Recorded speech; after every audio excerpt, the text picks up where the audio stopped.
Magpainit po tayo ng tubig at atin pong lalabunin yung ating pasta. Ayan, intayin lang po natin yung kumulo, pero lalagyan na po muna natin ng asin para po may lasa na yung pasta natin mamaya. Syempre, lalagyan din po natin yan ng kaunting mantika para po hindi siya magdikit-dikit pagka-luto. Ayan, hayaan lang po natin kumulo. Pag kumukulo na po, ilagay na po natin yung ating pasta. Tapos hihintay na lang po natin na maluto ang ating pasta. Hindi po natin siya lalabugin. Yung sakto lamang po ang pagka-luto. At pagkalipas po ng ilang minuto na ating pagluluto ay ito na po ang ating pasta. Luto na po at atin na pong aahunin. Mainit po yung tubig kaya kailangan po iahunin natin para hindi po ma-overcook. Kapag naman po ayos na yung ating pasta ay magpainit na po tayo ng kawali. Ilagay na po natin yung ating sauce. Yan po ang ating gagawin. Templado na po siya. Meron na po siyang lasa. Hindi na po natin siya kailangang gisa.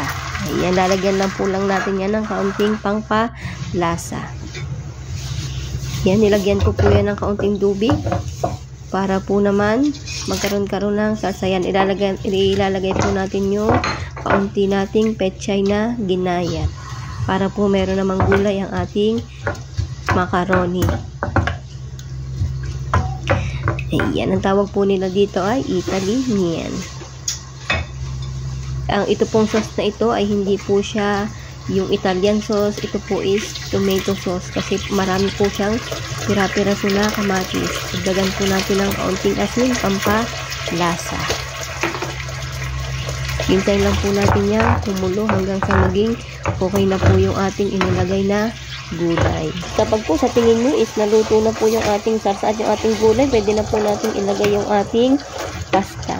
Halu-haluin lang po natin yan para po mag-combine yung kanilang lasa at pantay-pantay po na magkaroon ng sarsa. Yan, halu-haluin lang po natin yan at okay na po yan. Isang mabilisang luto lamang po. Hindi na po natin kailangan ng madaming pagkain. At halu-haluin lang po natin at pag nakita naman po natin na sila ay okay na, ay ano na po yan, pwede na po nating ihayin sa ating hapagkainan na meron na po tayong pagsasaluhan. Ayan, thank you po Lord sa lahat ng blessing. Sa lahat po nanonood ng aking video, maraming salamat po. Bukas po ulit. Salamat!